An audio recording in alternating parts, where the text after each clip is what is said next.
রোজ একটি নাম 100 বার পাঠ করুন। আসমান থেকে টাকা পড়বে, ফেরেশতা আপনাকে টাকা দিয়ে যাবে।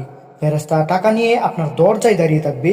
শুধুমাত্র এই একটি নাম আপনি 100 বার পাঠ করুন। প্রিয় দর্শক, অনেকে আছে আমল করে কিন্তু আমল করে ফল পায় না, আবার অনেকে আছে অল্প আমলে অধিক ফল পেয়ে যায়।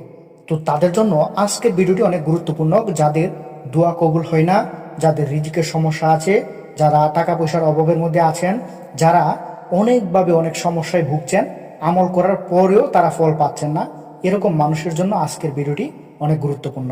তারা ভিডিওটি সম্পূর্ণ দেখবেন। সম্পূর্ণ না দেখলে আপনি আমল করার নিয়মটিও জানতে পারবেন না, বুঝতেও পারবেন না আমি কি আমলের কথা বলছি। তাই আমল সঠিক নিয়মে করতে এবং আপনার আমল দোয়া কবুল হতে গেলে অবশ্যই সম্পূর্ণ ভিডিওটি দেখতে হবে, কারণ ভিডিওর মাধ্যমে আমি জানাবো যে কিভাবে আমল করবেন, কোন নিয়মে করবেন। তো দর্শক, যে নামটির কথা এখন আপনাদেরকে বলবো, যেই নামটি পাঠ করার ফলে আপনারা এত ফজিলত আপনি লাভ করতে পারবেন যা আপনি কখনো কল্পনা করতে পারবেন না, এই নামটির আমল যদি শুধু আপনি করেন। প্রিয় দর্শক, আমলটি করার নিয়ম এখন আমি আপনাদেরকে বলবো, মনোযোগ দিয়ে শুনবেন। প্রিয় দর্শক, আপনারা সকলেই প্রত্যেক ওয়াক্ত নামাজ পড়বেন। এক ওয়াক্ত নামাজ মিস দিবেন না। নামাজ মিস দিলে আপনি আল্লাহ তাআলার কাছে প্রিয় হতে পারবেন না এবং দোয়া করলে সে দোয়া কবুলও হবে না। তাই আপনাকে অবশ্যই 5 ওয়াক্ত নামাজ পড়তে হবে। তো 5 ওয়াক্ত নামাজ পড়ার পরে আপনি প্রতি ওয়াক্ত নামাজের পরে নামাজের সালাম ফিরিয়ে আপনি হাঁটাচলা করেন বা কাজ করেন, যে কাজই করেন না কেন, আপনাকে সময় করে শুধুমাত্র আল্লাহ তাআলার একটি সিফাতি গুণবাচক নাম আর রাহিম, এই নামটি পাঠ করতে হবে। এই নামটি আপনি আপনার কাজের ফাঁকেও করতে পারবেন, আপনি নামাজ পড়ে ওয়াক্তের নামাজ শেষেও আপনি এই আমলটি করতে পারবেন। রোজ 100 বারও যদি করেন আপনি, তাহলেও আপনি ফল পাবেন। অনেকে আছে অধিক করে, অনেকে আছে আল্লাহ তাআলার গুণবাচক সিফাতি নাম সারাক্ষণই পাঠ করে।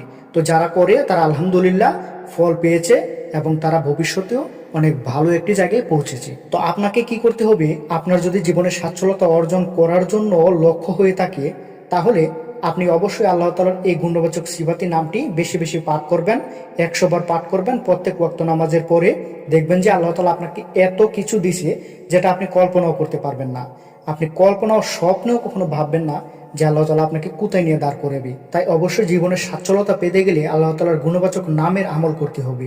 ইসমে আজম করে যদি কেউ দোয়া করে, ইসমে আজমের দোয়া বা ইসমে আজম আল্লাহ তাআলার গুণবাচক নাম যেগুলোকে বলে, এগুলো যদি কোনো মুমিন বান্দা সবসময় তার মুখের মধ্যে রাখতে পারে, সে যদি সবসময় এগুলো জপতে পারে, তাহলে আল্লাহ তাআলা তার ফজিলত বাড়িয়ে দিবে, তার হায়াতে বরকত দান করবে, রিজিকে বরকত দান করবে। সে যেখানে যাবে সেখানেই তার সোনা ফলাবে, মানে তার হাত দিয়ে মুক্ত জ্বলবে। সে যেটাই হাত দিবে সেটাই বরকতময় হয়ে যাবে। ফেরেশতা তার জন্য দোয়া করবে, ফেরেশতা দোয়া করবে যে ওই বান্দাকে আল্লাহ তাআলা যেন সচ্ছলতা দান করে। এরকম আমলই আপনি করবে। এরকম শক্তিশালী আমলই হচ্ছে আল্লাহ তাআলার গুণবাচক সিফাতি নামের আমল। তাই প্রত্যেক মুমিন বান্দার উচিত জীবনে উঠে দাঁড়াতে হলে, রিজিকের সমস্যা থেকে উঠে দাঁড়াতে হলে, অভাব দূর করতে গেলে, ঋণ মুক্ত থাকতে হলে এই সিফাতি নামের আমল করতে হবে। এই গুণবাচক সিফাতি নামের আমল যদি কোনো ব্যক্তি করে, তাহলে সে অবশ্যই ফল পাবে। তো আল্লাহ তাআলা সবাইকে আল্লাহ তাআলার গুণবাচক সিফাতি নামের আমল করার তৌফিক দান করুক। প্রিয় দর্শক, ভিডিওটি ভালো লাগলে অবশ্যই একটি লাইক করবেন। আমাদের চ্যানেলে নতুন হয়ে থাকলে অবশ্যই সাবস্ক্রাইব করবেন। আসসালামু আলাইকুম, আল্লাহ হাফেজ।